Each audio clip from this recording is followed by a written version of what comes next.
Hi, this is Brian. Welcome back to another Heroic Plus One. Over our last several Plus Ones, we've been enjoying a feast of wisdom from David Fideler's scrumptious and nutritious Breakfast with Seneca. For those keeping track, we started with wisdom on the fact that everything in our lives is on loan. Then we talked about the fact that Stoics were called progressors. Then we reminded ourselves that this isn't a dress rehearsal. Then we reflected on the fact that we'd be wise to hang out with the wise.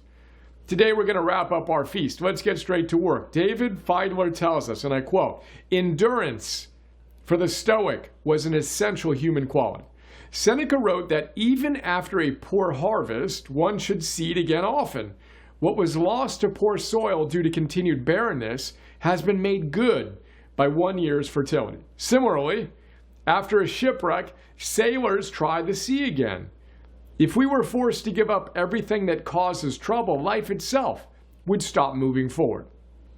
He continues by saying, "The Stoics believe that nothing external can harm a wise person who possesses virtue, as long as his or her virtue stays intact."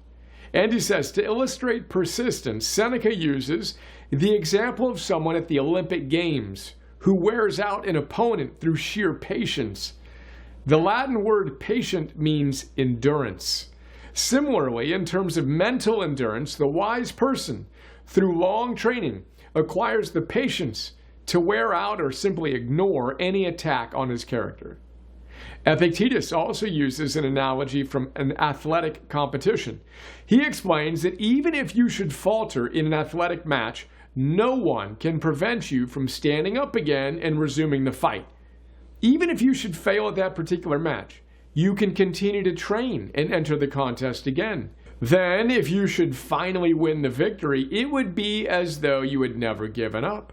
Sometimes just being able to keep making progress is a huge victory in itself.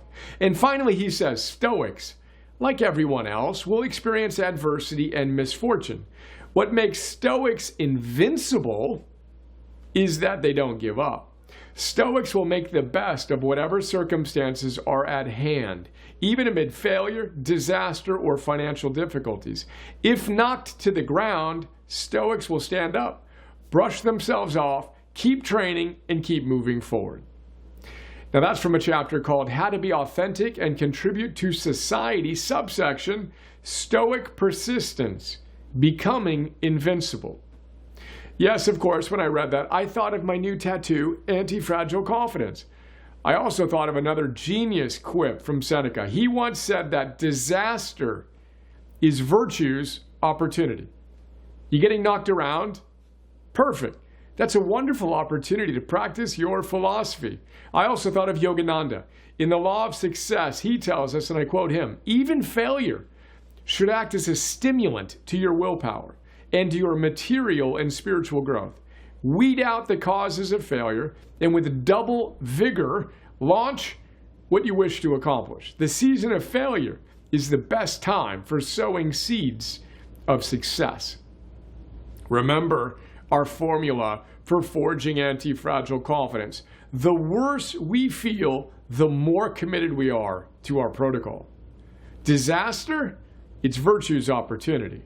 Here's to practicing your philosophy and cultivating your heroic endurance today.